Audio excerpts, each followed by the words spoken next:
Salve, salve, mestre. Salve, salve, boa noite, pessoal. Dia 24/9, aula de personalidade aí da FANS. Estamos começando aí, uma boa noite para todos. Hoje a gente vai trabalhar o texto 6. Então, vamos compartilhar aqui já o PowerPoint para começarmos. Boa noite a todos aí.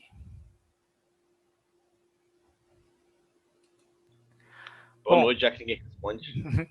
Beleza. Vamos lá então, né? Faculdade Nova Serrana FANS, curso de Psicologia, Teorias da Personalidade Existencial Fenomenológica, professor Samuel Fazendeiro.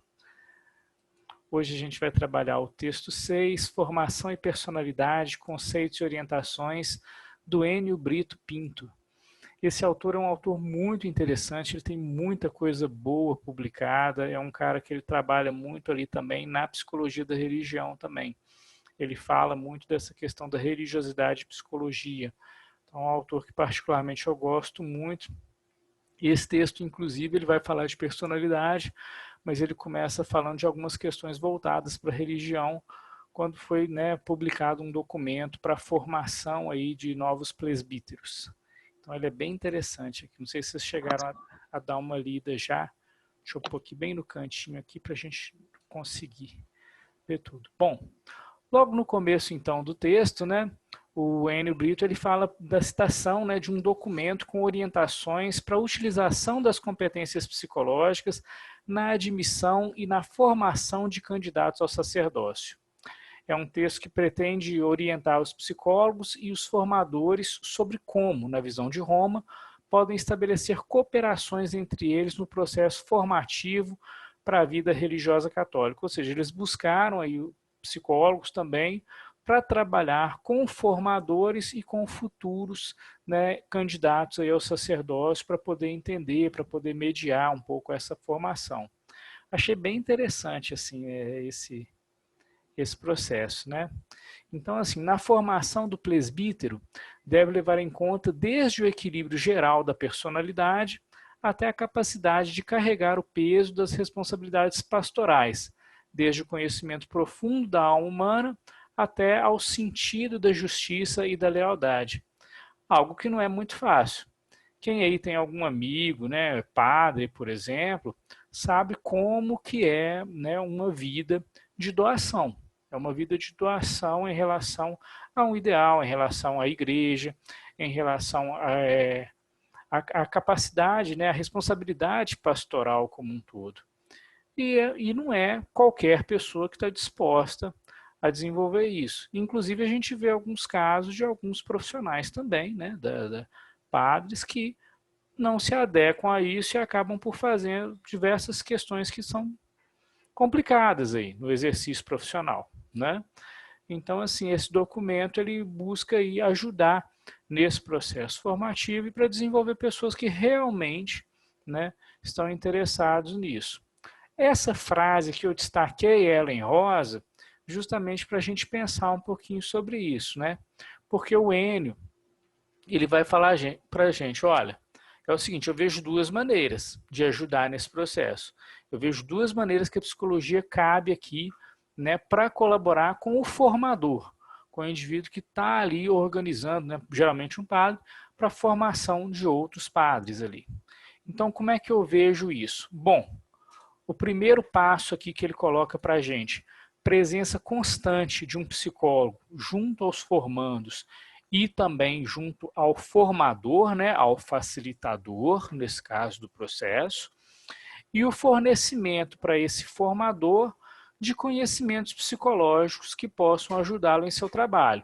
Né? Esse segundo momento aqui é o foco desse artigo aqui em questão. Ele fala, ó, a gente vai concentrar aqui nessa segunda maneira que o psicólogo vai poder colaborar com o formador. E o foco desse artigo, então, ele cai necessariamente em justamente o que a gente está falando aqui desde o começo da disciplina, que é a psicologia da personalidade. Uma psicologia que vai estar pautada aí nessas diferenças individuais, essas motivações individuais, e vai estar tentando entender um pouco esse indivíduo aí que vai estar se formando, esse indivíduo formador, né, que no caso aqui vai estar recebendo aí o auxílio e a orientação do profissional em psicologia. Até aqui, pessoal, estamos tranquilo com esse texto, estamos no meiozinho aí da introdução ainda vamos falar um pouquinho mais dela. Mas até aqui, podemos caminhar junto? Estamos tranquilo? Samuel, eu não entendi muito bem. O texto é para poder ajudar na formação de... Não, o texto, na verdade, ele está falando sobre esse documento, né, que o Vaticano soltou para a formação de novos presbíteros, para a formação de novos sacerdotes. E aí o Enio está comentando sobre esse texto e falando na visão dele qual que seria essa formação de ajuda e como que o psicólogo poderia atuar, tanto com os novos presbíteros, como também para os formadores, para poder identificar isso a partir da psicologia da personalidade. Certo, mas você acha que isso também cabe para outras religiões? Eu acredito que sim, com algumas adaptações sim. Eu acho que para todos, né? Na verdade, acho que para todo processo formativo, eu acho que cabe. Até um processo empresarial mesmo. É que a gente está pensando em necessidades básicas do indivíduo e características individuais para a formação de determinado cargo. Então, eu acho que caberia num processo organizacional geral. A gente só teria que saber especificamente e quais as características que a gente espera desses candidatos, né, desses futuros profissionais. Entendi. Geralmente, o pessoal vê muito o sacerdócio também, né, como uma vocação divina e tudo, e de certa forma né, não vamos negar isso, mas é também uma profissão, né, é o que esse indivíduo faz, né, assume, né, como ofício de vida. Então ele é um profissional também, né, um profissional que salva almas, digamos assim, né, que ele é um profissional que pastoreia outras pessoas, né, interessadas aí nesse processo. Então, assim, não tentando reduzir a atividade do padre ou do pastor, né? Mas se a gente for pensar, tem um viés profissional também. Esse indivíduo ele sobrevive, né, do trabalho dele, executando essa função. Beleza? Beleza. Então tá certo. Vamos lá, vamos caminhar mais um pouquinho aqui então. Bom, a parte aí daquela frase do documento, né, que ficou bem bacana, que marcou, que aí ele vai começar a falar efetivamente mesmo agora equilíbrio geral da personalidade. O que seria um equilíbrio geral aí dessa personalidade, não é verdade? Bem, aí vem vários aspectos, em vários pontos que a gente vai ter que conversar. Bem, primeiro ponto, o que é personalidade? Acho que a gente está desde o primeiro dia de aula tentando, de certa forma, dar uma definida nisso. A gente já viu milhares de definições, né? Eu acho que elas são quase que infinitas, se a gente for parar para pensar. Mas aqui a gente vai ver alguns pontos em comum de todas, que eu achei muito bacana também nesse texto. Outro ponto, como a psicologia entende esse conceito de personalidade? E a gente vai retomar naqueles textos, principalmente no texto 1, quando a gente vai estar pautado mais na individualização do que na generalidade. Terceiro ponto, como um formador pode se utilizar desse entendimento da psicologia para exercer melhor sua função diante de seus formandos. Então, como que o indivíduo que vai estar ali responsável pela formação desses novos profissionais, a partir aí da psicologia, a partir do auxílio de um profissional em psicologia, ele vai poder utilizar esse conhecimento de uma maneira melhor para ajudar nessa formação. E o quarto ponto, como o estudo da psicologia sobre a personalidade pode ajudar a convivência entre as pessoas nas casas religiosas. Aí aqui ele já deu um tom bem específico do processo em si que está sendo desenvolvido aqui.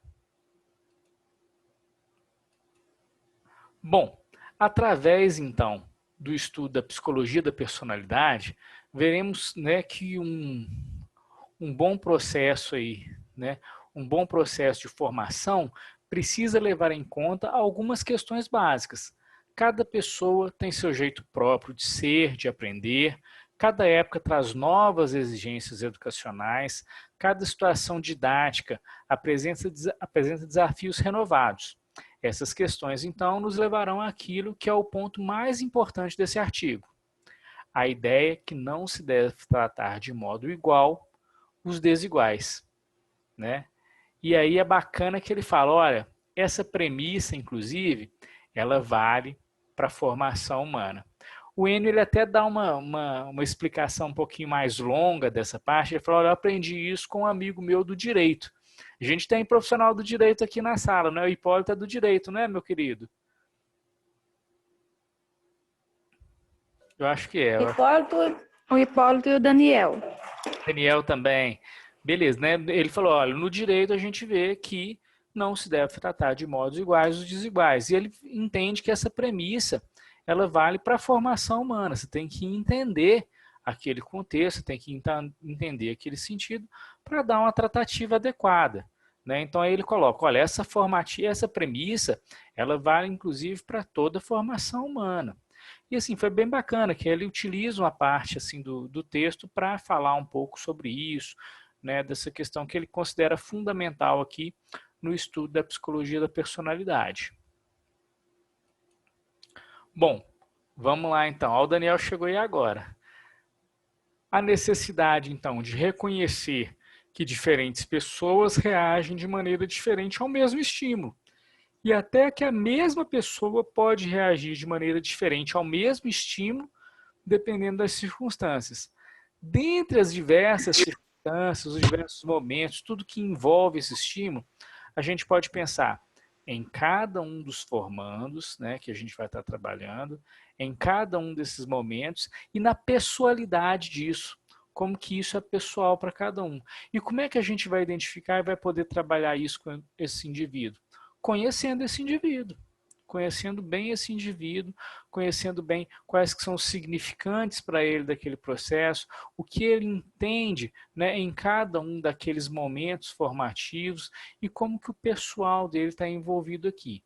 A gente vai ver que muitas coisas vão estar relevantes aqui e vão ser importantes para essa tratativa, né? E a gente vai ver, por exemplo, a influência da família, a influência da geografia, de onde ele veio, a influência de várias outras questões aqui que estão bem bacanas e bem descritas nesse texto aqui. Né? A personalidade, nesse sentido, é algo que nós inevitavelmente construímos, que nos é peculiar, nos é única, e por isso é o objeto de estudo da psicologia. Então aqui a gente está tendo uma retomada da psicologia ao indivíduo, ao subjetivo, né? E o campo de estudo da personalidade em psicologia vai ser um dos mais ricos e mais polêmicos, né? É engraçado, porque essa polêmica toda no campo de estudo da personalidade, e ela é bem justa, né? Até mesmo quando vocês forem lembrar lá do nosso primeiro texto, né, que a gente fez aquela geral lá da personalidade, os teóricos da personalidade, eles foram quase que na contramão dos profissionais naquele primeiro momento, né? Eles foram assim muito voltados ali para um entendimento mais individual do ser humano, por um entendimento que saía das generalizações, para um entendimento que não estava dentro, naquele momento, dos laboratórios.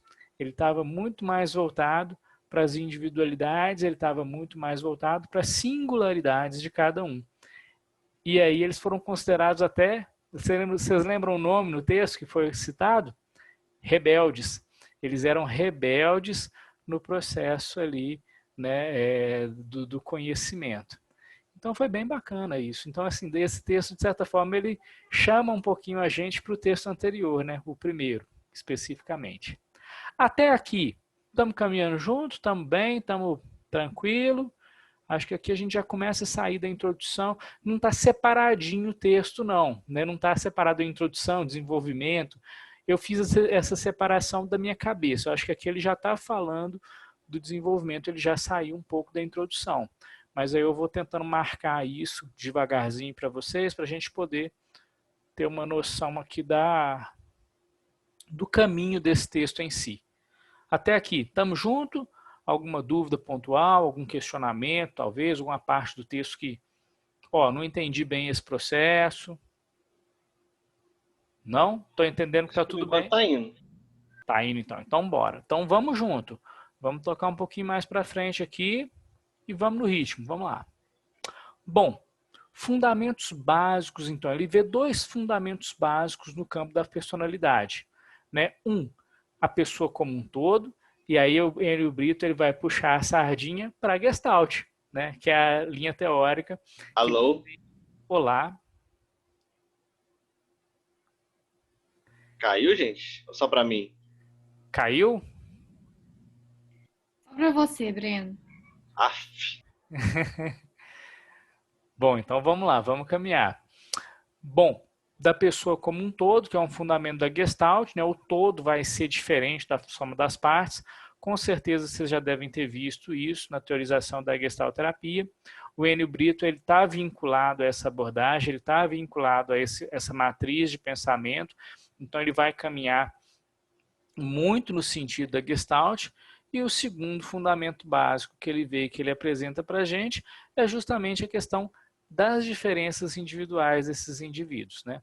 Essas diferenças individuais que elas vão estar voltadas aí, vão estar pautadas na formação dos indivíduos. Então ele vê dois fundamentos básicos: pessoa como um todo, lembrando aí todo diferente das partes, conhecimento da Gestalt, e segundo, diferenças individuais, o que marca cada indivíduo nesse local que o indivíduo está, desse local que o indivíduo é. Então vamos lá. Caminhando mais um pouco, né? As abordagens. E aí ele dá uma voltada, agora ele volta mesmo no texto 1 para falar para a gente dessas diferenças, né? Ele fala, nos dias de hoje, há na psicologia basicamente 3 grandes olhares sobre o ser humano. Quais que são esses 3 grandes olhares? Quem coloca aí para a gente? Legal, todo mundo, né? Psicanálise, comportamental e humanismo, né? Fenomenológico existencial. Beleza. Vamos pegar esses 3 eixos maiores. Cada um desses eixos vai se desmembrar em diversos outros eixos. A psicanálise vai se desvincular e vai se desencadear depois em psicanálise freudiana, psicanálise lacaniana, psicanálise winnicottiana, né? E várias outras também, mas principalmente essas 3. A comportamental no behaviorismo radical, na teoria de cognitivo comportamental, o humanismo, né, a fenomenologia vai se na ACP, na Gestalt, no psicodrama e tantas outras linhas também de pensamento. Então vamos lá, né? Esses 3 grandes olhares, essas 3 maneiras de se compreender a personalidade humana. Por que vão ser 3 maneiras diferentes para a gente compreender a personalidade humana? É o mesmo objeto de estudo, só que esse objeto de estudo ele vai ser visto de maneiras diferentes. Enquanto determinadas linhas vão trabalhar mais com determinismo, outra vai trabalhar com uma indeterminação, enquanto determinadas linhas vão trabalhar mais com processos inconscientes, outra vai trabalhar com processos conscientes e outra com processos ambientais, né, nessa formação. Então, assim, são diferentes maneiras da visão do mesmo objeto de estudo, que é o ser humano. Beleza? Então, né, a fim de se compreender o sofrimento do indivíduo, as potencialidades humanas, né, a psicanálise, o movimento comportamentalista e a psicologia fenomenológica existencial humanista, cada uma com suas diversas subdivisões, como a gente já colocou aqui. Mas o que basicamente diferencia as 3? Né? O que vai diferenciar essas 3 áreas do conhecimento? A maneira de compreender o ser humano. Ou seja, a visão de ser humano de cada uma dessas 3 abordagens. Até aqui, tá tranquilo, pessoal? Tamo junto? Tranquilo.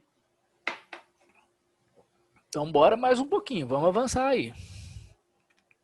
Eu quis fazer esse PowerPoint um pouco maior para a gente poder trabalhar mais o texto. Achei que ficou interessante. Eu estava sentindo um pouquinho falta disso, aí eu resolvi escrever mais no PowerPoint. Mas assim, acho que foi legal. Samuel tem um medo de viajar na maionese. Como é que é?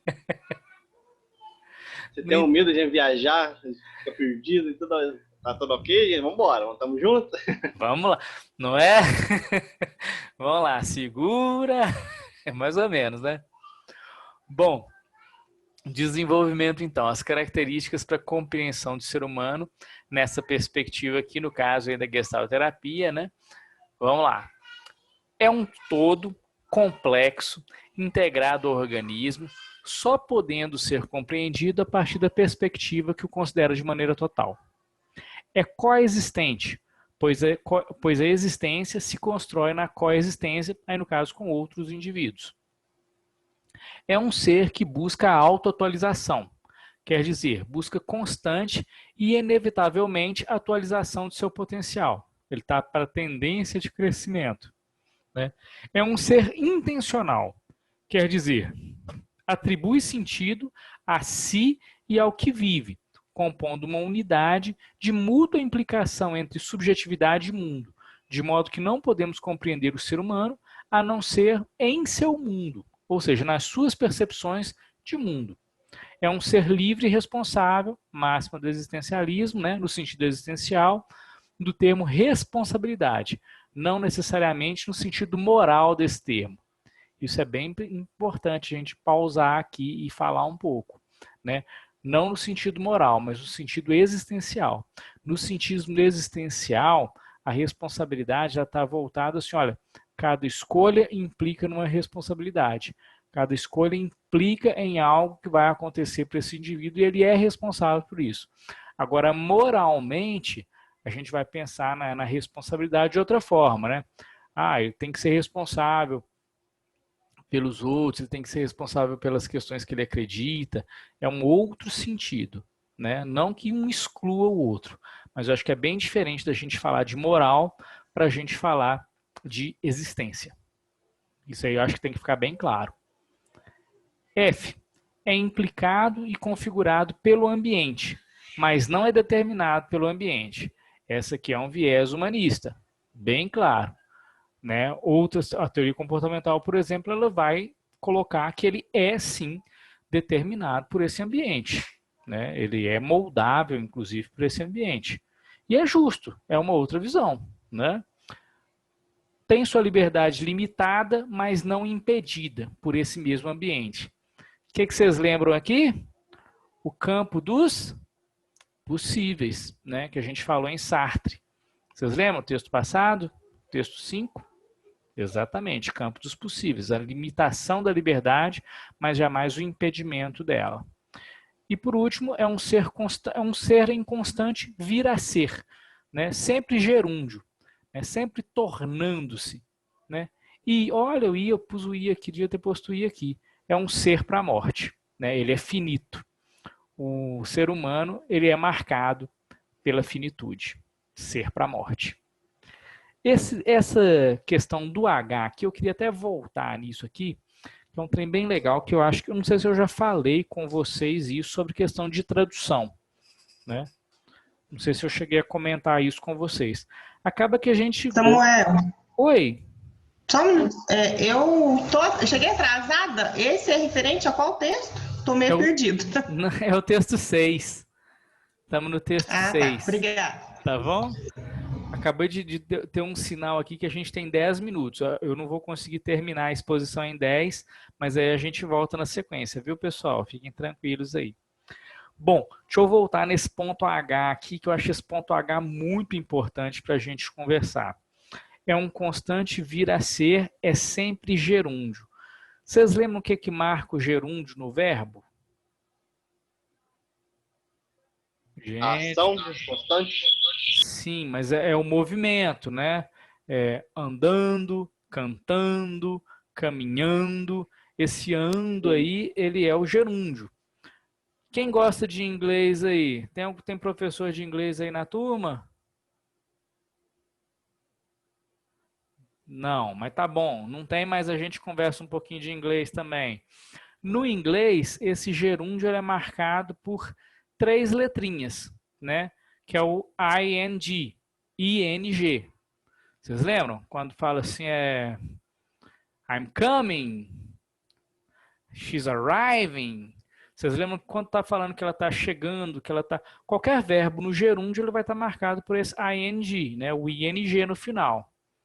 E aí eu vou pegar para vocês a questão da tradução que eu estava falando antes. a gente é acostumado a ler muitos livros traduzidos, né? Infelizmente, não somos, né, a maioria de nós não é poliglota e não consegue falar 8, 10 línguas diferentes, não é verdade? Mal a gente fala 2, alguns falam 3, né? Tem gente que fala até 4, mais um pouco. Mas, no geral, a gente fala aí 1, 2 línguas, né? Mais ou menos. Acho que no curso superior, geralmente é isso. 1, 2, 3 línguas, mais ou menos. Todo mundo tem uma noção boa de inglês, né? Um pouco aí de espanhol, alguns vão para o lado do francês, né, que é muito bonito, né? Eu adoraria falar francês, né? Que pena. Bom, quem sabe um dia. Mas esse gerúndio, então, ele dá uma diferenciada muito bacana, né? Aí tem um livro do Rogers, talvez um dos livros mais famosos do Rogers, né? Todo mundo conhece, é o Tornar-se Pessoa. Vocês lembram desse livro? Quem nunca ouviu falar do Tornar-se Pessoa? Sim.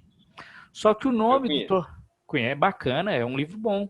O nome desse livro em inglês é On Becoming a Person. Então ele tem o ING. Ou seja, On Becoming, eu não vou traduzir, eu traduzi como tornar-se, é um puta de um erro gramatical. E perde muito o sentido da obra. Até porque a obra é marcada pela mudança. Então esse On Becoming a Person, na verdade, ele devia se chamar o quê? Tornando-se pessoa, no gerúndio. Então, na tradução, muitas vezes, a gente perde um pouco disso, né? Nesse caso, é um exemplo clássico aí de um probleminha na tradução, que se a gente não está muito atento, a gente perde algumas questões de sentido aí na obra. Bom, momento curiosidade aí à parte. Vamos dar sequência no bonde aí. Bom, vamos lá, eu tinha depois desenvolvimento aqui, não corrigi aqui quando eu estava fazendo. Ainda em consonância com a psicologia fenomenológica existencial humanista, o ser humano deve ser compreendido como se expressado em 3 modos. Unwelt, no mundo biológico, Mitwelt, o mundo dos relacionamentos com os outros, e Angelwelt, a maneira de se relacionar consigo mesmo. Esses 3 modos de expressão são interligados e concomitantes, inseparáveis e simultâneos. O tempo inteiro a gente está se relacionando com o mundo biológico, a ecologia, com o lugar onde a gente está, com o meio que a gente vive, com as pessoas que convivem conosco, as pessoas em nossa volta, com os nossos semelhantes, outros indivíduos e com a gente mesmo. A maneira que a gente se idealiza, a maneira que a gente busca a si, né? E esses 3 modos eles estão acontecendo o tempo inteiro, né? Vários fatores são imprescindíveis para estudar a personalidade humana. E eles vão depender que a abordagem, né, da abordagem que se usa em psicologia, mas esse autor, principalmente, ele considera que na existencial fenomenológica humanista é importante a gente levar em consideração esses 3 modos de vida. Ele fala isso pelo fato do direcionamento do estudo dele estar pautado nessa questão, e essa disciplina também está pautada nesse tipo de abordagem, nesse tipo de visão. Tranquilo? Mais um pouquinho, então, que eu acho que dá tempo de pelo menos mais um aqui. Bom, seguindo aí, de todo modo, qualquer que seja a abordagem em psicologia, a personalidade é compreendida como fundamentada em 5 critérios. E aí aqui ele já vai voltar para uma questão geral. Ele vai falar aqui da psicanálise, ele vai falar do comportamental, ele vai falar do humanismo aqui, né? Que o quê? A personalidade ela vai ter um critério genético, corporal, ela está inserida dentro de um corpo, a personalidade não está voando no vento, né? Ela tem um corpo ali, ela é corporal, ela é genética, ela tem um crescimento e um desenvolvimento, ou seja, existem mudanças na personalidade ao longo do tempo, ela é muito pautada em relações familiares, né, tanto de hereditariedade como do modo de apresentação desse indivíduo para o mundo, algumas questões que vão passar, né, de pais para filhos, e também como que esses pais ou essas pessoas mais próximas, esses cuidadores dessa criança, vão estar ensinando, apresentando o mundo para esse indivíduo. O item 4, cultura, geografia e época, ou seja, campo. Aí a gente pode estar entendendo temporalidade, a década que esse indivíduo vive, né? A cultura na qual ele está inserido, né? É muito diferente o cara que está no Japão, do cara que está nos Estados Unidos, do cara que está no Brasil. E classe social. E aí ele está traduzindo isso por oportunidades, né? Ou seja, se ele tem, por exemplo, condições financeiras para determinadas questões, ou se ele não tem, isso já é uma marca, isso vai estar influenciando necessariamente a personalidade desse indivíduo, o acesso que ele tem às coisas, né? O próprio acesso, né? Agora, com esse acesso digital, muitos de nós temos mais acesso a várias coisas, mas que há 20, 30 anos atrás não era assim, né? As pessoas que de repente, uma classe social menos favorecida tinham muito mais dificuldade para ter acesso a informações, por exemplo, de cultura, de arte, né, de outros países, por exemplo. Eles tinham que se contentar praticamente com o que era visto na televisão. Depois da internet, isso já foi uma coisa que mudou muito e a gente ainda está se adaptando a essas novas mudanças também. Bem, pensando então nessa personalidade, né, a compreensão desses termos nas abordagens diferentes, algumas vezes elas divergem, algumas vezes se complementam, algumas vezes se coincidem, algumas vezes se conflitam. Depende da visão, né, desse ser humano. Isso é muito legal, pensar nisso e trabalhar dessa forma, né?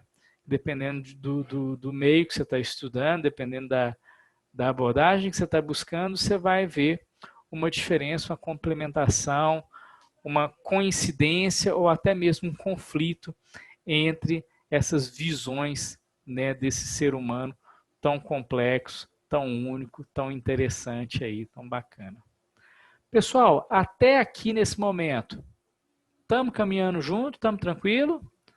Acho que a gente já está mais ou menos na metade do texto aqui, talvez já tenha passado um pouquinho da metade. Estamos indo. Estamos beleza? Estamos indo. Não, beleza. O meu aqui está marcando que a gente tem 1 minuto e 6 segundos para estar finalizando. Eu acho que no próximo slide eu não consigo passar ele com menos que isso, não. Deixa eu ver ele aqui. Eu queria ficar mais um tempo nesse slide. Está faltando menos de 1 minuto. Vamos parar e voltar agora na sequência, sem intervalo nenhum, voltar na tora mesmo aqui, pode ser? Bora. Vamos embora. Então tá. Eu vou parar a tela, vou finalizar a sessão e a gente já abre em outra sessão, tá bom? Tá ok. Valeu, pessoal. Daqui a pouco estamos juntos.